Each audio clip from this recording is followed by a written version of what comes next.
मैंने पढ़ा था कि कुंभ और महाकुंभ का आयोजन क्यों किया जाता है। उसमें ऐसा था कि लोगों के अंदर में रील और रील इतना आ गया है कि सत्य खत्म हो गया है, रियल खत्म हो गया, अब रील ही रील रह गया तो त्रिपाठी जी, आपके अनुसार ये महाकुंभ होना कैसे चाहिए था? है।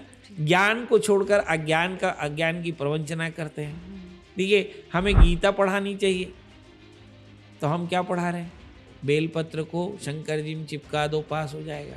हाँ, महाकुंभ अगर गूगल में टाइप करते हैं या यूट्यूब में टाइप करते हैं तो तो सिर्फ मोनालिसा दिखती है। मोनालिसा, आईआईटीएन बाबा, बस वो एक्ट्रेस।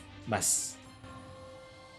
मैंने पढ़ा था कि कुंभ और महाकुंभ का आयोजन क्यों किया जाता है। उसमें ऐसा था कि सब देश, मतलब भारत के कोने-कोने से लोग आते थे, अपना सनातन, अपना ये सब कल्चर हाँ, बताते थे एक दूसरे को, उनका वो समझते थे, हम अपना बताते, वो अपना ये बताते थे। एक ये तरह का कम्युनिकेशन था। हाँ, कम्युनिकेशन था। हाँ, धार्मिक धार्मिक एकाग्रता थी, हाँ, एक रूपता थी जी। कि भई सिख संत भी आ रहे हैं, कबीर कबीर कबीर पंथ के मानने वाले आ रहे हैं, राधा स्वामी को मानने वाले आ रहे हुँ, हैं, साकार को मानने वाले, निराकार को मानने वाले आ रहे हैं, हुँ, सब आ रहे हैं और हुँ, सब बड़े प्रेम से भगवान का ध्यान कर रहे हैं। हाँ, मकर राशि में जब सूर्य हो और बढ़िया 12 साल जब सिंह बृहस्पति जो वृषभ राशि का हुँ, हो, तब फिर ये सिंह महाकुंभ होता है हुँ, और ऐसी स्थिति में सब लोग बैठ कर के सत्संग करते, लोगों हुँ, का भला करते, एक दूसरे को ज्ञान का आदान प्रदान करते।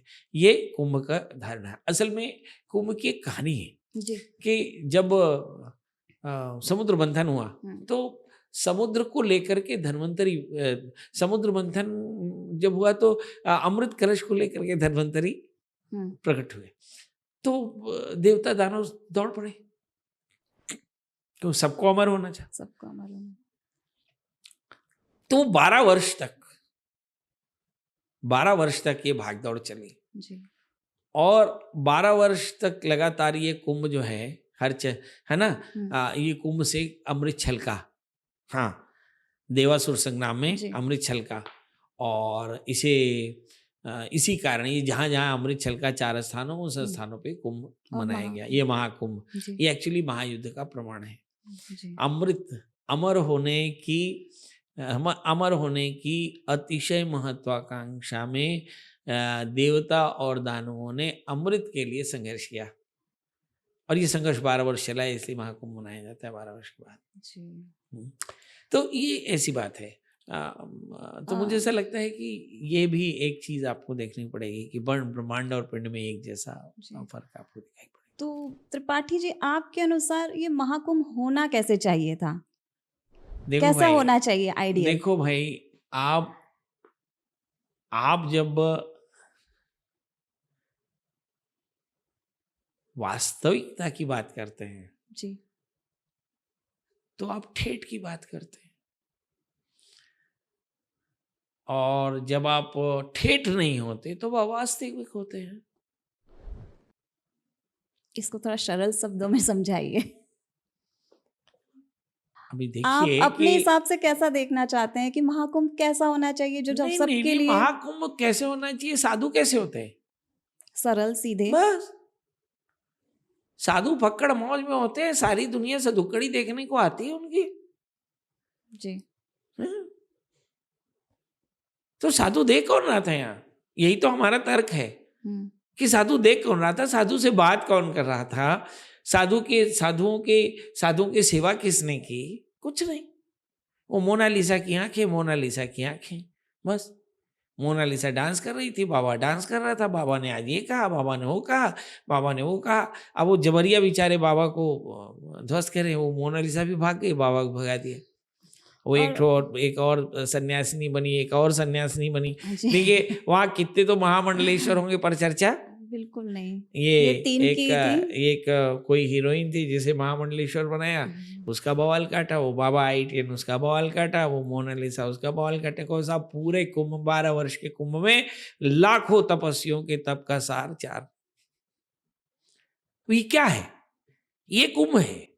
हाँ, मैंने एक और उसमें न्यूज़ में देखा कि वहाँ गीता जैसी बुक्स, एक बुक स्टॉल जला दिया गया। हाँ? उसमें गीता की बुक थी, महाभारत था, कबीर की पुस्तकें, एक अब वो एक है, देखिए एजेंडा तो सबका ही है ना। हाँ, एजेंडा सबका है ना, तो ये एजेंडे वाली बात है ना। क्या जलाया क्या रहा, पर अब दुख इस बात का मतलब है मैंने कि बुक्स जलाई, मैंने ये देखा न्यूज में, तो मैंने सोचा आपसे पूछा जाए। हाँ, ये एजेंडे की बात है। जी। वहां जो हो रहा है वो देखने की चीज है कि वो देसी ठेठ नहीं है। अब वो महाकुंभ का जो टेस्ट है अब वो आपको नहीं दिखाई पड़ रहा, आपके वो रील दिख रहा। हाँ, महाकुंभ अगर गूगल में टाइप करते हैं या यूट्यूब में टाइप करते हैं तो तो मोनालिसा सिर्फ दिखती है। मोनालिसा, IITN बाबा, बस वो एक्ट्रेस, बस और ये जो एक्चुअल में जो साधु संत हैं जो दूर जो दूर उन्होंने से तप वाकई किया, तप जो किया है, कल्पवास कर हाँ, रहे हैं, उनको जो नहीं दिखाया गया है। लोक हित में संसार त्याग के बैठे हैं, जी। उनके चरित्र की चर्चा नहीं होती। चर्चा मोनालिसा की आंखें होती है। अब सवाल ये है कि मोनालिसा तो फिर भाई जहां रहती है वही उसकी आंखें देख लो, उसके लिए कुंभ जाने की क्या जरूरत है। अगर हीरोइनों की फोटो देखनी है तो मुंबई चले जाओ, मद्रास चले जाओ, हैदराबाद चले जाओ, वहां तो हीरोइनों का महाकुंभ है। अब सवाल ये उसके लिए मकर राशि में सूर्य आवे और वृषभ राशि में बृहस्पति आवे, माघ का महीना हो, लोग कड़कड़ाती ठंड में जाए मरते गिरते, ये तो समझ में नहीं आता ना। ये तो अजीब सा पाखंड है, ये तो अजीब सा ही पाखंड है। साधु संत बेचारे लटके पड़े हुए, कोई उन्हें देखता नहीं, कोई उनसे चर्चा नहीं करता, ये तो बड़ी अजीब बात है ना। हाँ, अच्छा, दूसरी चीज ये कि तीव्र संकट काल है, हर व्यक्ति के जीवन में संकट आ रखा है, और यही साधु साधना से अपने संकट को टाल सकने का सामर्थ्य रखते हैं, वहां आप मोनालिसा के पीछे पड़े हैं। तो ये तो अजीब सी बात है ना। मतलब आप सोचिए कि संकट काल में भी आपकी मति ठीक नहीं है, कुंभ में एक समाधान है, पर किसी को भी मोनालिसा की चिंता थी, तो ये तो प्रॉब्लम है। तो ये पाखंड है जो मुझे समझ में नहीं आता है। मेरा फिर से प्रश्न वही है कि आपके हिसाब से महाकुंभ कैसा होना ठेठ चाहिए? होना चाहिए भाई। साधुओं की सधुकड़ी होती है, नदी का किनारा होता है, लोग कल्पवास करते हैं, नदी का स्नान करते हैं, जी। साधुओं का संग करते हैं, सूखी रोटी भोजन करते हैं, है ना। अपने जीवन में आहार का संयम रखते हैं, व्यवहार का संयम रखते हैं, विचार का संयम रखते हैं, है ना। तो इस तरह से हम कल्पवास करते हैं, अपने पापों का निरसन करते हैं। ये हमारे कुंभ का विषय है। हमारे यहाँ अमृत छल का तो हम अमर होने की चेष्टा करते हैं, या अपनी आदि व्याधि की चिंता करते हैं। हम वहां क्या कर रहे हैं? हम बात कर रहे हैं बैनर फोटोग्राफी। की, हम बात कर रहे हैं लाइटों की, जी। कुछ नहीं। वहाँ मूल जो है वो खत्म है। तो ये चिंता का विषय, और ये ऐसा होना था क्योंकि मर्यादाएं टूट रही हैं। एक नई तरह की मर्यादा है। अब ये मोनालिसा कुंभ आएगा, देखना। तो ये इसमें मोनालिसा कुंभ, ये IITN वाला बाबा, इन लोगों का भी अब कुंभ आएगा, क्योंकि समझ में आ गया कि यही लोग दर्शनीय हैं, यही लोग दर्शनीय हैं। हाँ, तो अब बाबा लोग सब बैठेंगे, वो अब काहे घर तो ठंडी में आकर के एक टांग में खड़े हैं, जाप कर रहे हैं, ओम नमः शिवाय कर रहे हैं, नदी का सेवन कर रहे हैं, क्या करेंगे? ये कुंभ की जो मर्यादा घटी ना, ये तकलीफ है। व्यावसायिकता ने एकदम ओवरलैप कर दिया। जो मूल सुगंध थी कुंभ की, वो व्यावसायिकता ने ले लिया। तो एक छोटी सी परेशानी है, ऐसा हर जगह पर दिखाई पड़ रहा है। मंदिरों में भी, मस्जिदों में भी, व्यवहार में भी, धर्म में भी, व्यक्ति के जीवन में भी, राजनीति में एक तरह का पाखंडवाद सा इकट्ठा हो रखा है। और ये कलई खत्म होगी। व्हाट आई मीन टू से कि ये जो समय है ना, ये संक्रमण काल है, और लोगों को ये समझ में आएगा कि अल्टीमेटली ये पाखंड है, इससे दूर जाना चाहिए बस। अच्छा, लोगों को समझ में आएगा। आपने पूछा कि इसकी अच्छाई क्या है? हाँ। इसकी अच्छाई ये है जी। कि जब कलई वाला जो बर्तन है आग में बैठ जाता है ना, तो कलई खत्म हो जाती है, फिर वो काला पड़ जाता है। जी। हाँ, फिर उसको आप ओरिजिनल रूप में देख पाते हैं। तो ये जो समाज है वो अब ओरिजिनल रूप में आने वाला है। तो आप आम जनजीवन को क्या संदेश देना चाहेंगे कि ये परिवर्तन को अच्छा बनाए रखने के लिए उनको क्या क्या अच्छा करना चाहिए? सहज रहिए बस। जी। हाँ, सहज रहिए। जी। मेरी तो लोगों से एक ही प्रार्थना है, क्या सूरज पाखंडी हुआ, कि पंछी पाखंडी हुए, कि हवाएं पाखंडी हुई, प्रकृति तो अपना काम कि कर ही रिश्ते रही है। पाखंडी हुए, कि धरती पाखंडी हुई, कि नदियां पाखंडी हुई, कि समुद्र पाखंडी हुए। 84 लाख योनियों में 83,99,999 जो प्राणी हैं वे सब सहज हैं, सिवाय मनुष्य को छोड़ करके। इसे भी सहज होना पड़ेगा ना। जी।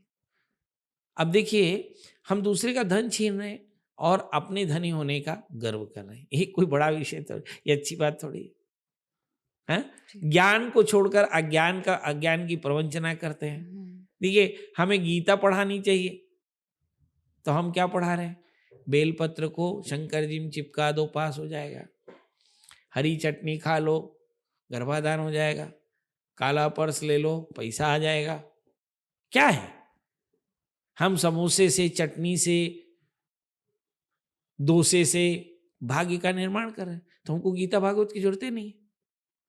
हम तो इन्हीं लोगों की जरूरत है। ये बाबा आकर के हमको एक ठो ग्रंथ का निर्माण कर दे, गीता क्या जरूरत है? नहीं है जरूरत। गीता की, भागवत की, उसी पुराण के नाम पे एक नई कथा आती है, श्रीमद् भागवत के नाम पे एक नई कथा आती है, गीता के नाम पे एक नई कथा आती है। ये क्या है? ये मर्यादाओं का अतिक्रम है। अच्छा, मजे की बात ये, 4 शंकराचार्य देख रहे हैं इस चीज को कि ज्योतिष के नाम पर बाबा कहता है कि मोबाइल नंबर बदल दो, ज्योतिष ठीक हो जाएगा। ये सनातन में हो रहा है। कॉन्फ्लिक्स करो, जगदीर बदल जाएगी। ये 4 शंकराचार्य देख रहे हैं। मेरा ख्याल है 64 शंकराचार्य होंगे इस देश में, जिनका काम है धर्म की मर्यादाओं को बनाकर रखना। एक शब्द एक आदमी नहीं बोल रहा। काहे? ये सब धार्मिक है। ये सब धार्मिक है। हाँ, किसी के नाम के आगे बंसल लगाया, किसी के नाम से जैन लगाया, किसी के नाम से कोहली लगाया, तो सब धार्मिक है। भयंकर परवाह है इनको मंदिर की, मगर बिल्कुल परवाह नहीं है धर्म की। शून्य परवाह है मर्यादा की। मर्यादाओं का अतिक्रम हो जाए, सब चलेगा। एक प्रश्न मेरे मन में आया है, महाकुंभ में जो एक्चुअल में जो वास्तविकता में साधु सन्यासी जो साधना करने गए थे, उनके साथ बहुत सारे लोगों ने मार कुटाई की, ऐसा क्यों? अच्छा, मतलब साधुओं ने हाँ, डंडा मारा? हाँ, मारा। आपको कैसे पता चला? न्यूज़ में देखा, रील बनाते देखा? रील्स बनाते देखा। उन्हीं की कुटाई हुई जो रील बना रहे थे, यही तो मेरा कहना है। हाँ कि जो साधु वहां तप कर रहे थे, जी। ये रील बनाने वालों ने उनकी तप को भी भंग किया ना। जो वहां धार्मिक अनुष्ठान चल रहे थे, ये रील बनाने वालों ने उन धार्मिक अनुष्ठानों को भी भंग किया ना। जी। उस कुंभ की पवित्रता, शुचिता को भंग किया ना। मूल कुंभ की आस्था को भंग किया ना। मतलब आप सोचिए कि कुंभ की सहजता को, जो कुंभ जिस सहजता के लिए जाना जाता था, इस बार दुनिया में अपने पाखंड के लिए जाना जाएगा। कि जबरदस्ती रील बनाने वाले साहब, आप बोलो बोलो साहब बोलो साहब बोलो। और कितनी अभद्रता, कितनी अश्लील, कितनी बुरी बातें वहां सुनी आपने, है ना। तो ये कुल मिलाकर के जो मेरा मानना ये है कि जो वहां हो रहा था, मैं उससे बिल्कुल भी संतुष्ट नहीं। और ये सारा का सारा क्या है कि जब शनि राहु से आक्रांत होता है, जब कभी भी शनि राहु से आक्रांत होता है, जब भी, है ना, तो इस तरह की चीजें आती है। मतलब शनि माना डिसिप्लिन, यम नियम संयम, ये सब शनि से देखा जाता है। राहु माने मर्यादा का अतिक्रम, डिसिप्लिन। तो जब कभी भी शनि राहु के आसपास में आए या राहु शनि के आसपास में आए, तो इस तरह से मर्यादा का अतिक्रम दिखता है। और ये जो विपरीतता यहाँ विपत्तियां आ रही है, वो इसी के कारण आ रही है। और जो बृहस्पति का जो ट्रांजिट होगा, वो लोगों में जीने की कला या जीविका या फिर जीने का रास्ता बताएगा। इसका मतलब ये है कि जब बृहस्पति मीन राशि से, बृहस्पति वृषभ राशि से मिथुन राशि में आएगा, तो काल पुरुष के वो तीसरे स्थान में जाएगा, जो भाग्येश होकर के बैठा है। तो इसी स्थिति में ऐसा लगता है कि वास्तव में ये जो एक बोलते हैं कि कली का जन्म होगा, कल्कि का जन्म होगा। हाँ, मुझे ऐसा लगता है कि कोई ऐसा अवतारी पुरुष जो है वो जन्म लेगा, जो धरती के पुण्य को बढ़ाएगा और पाप को कम करेगा।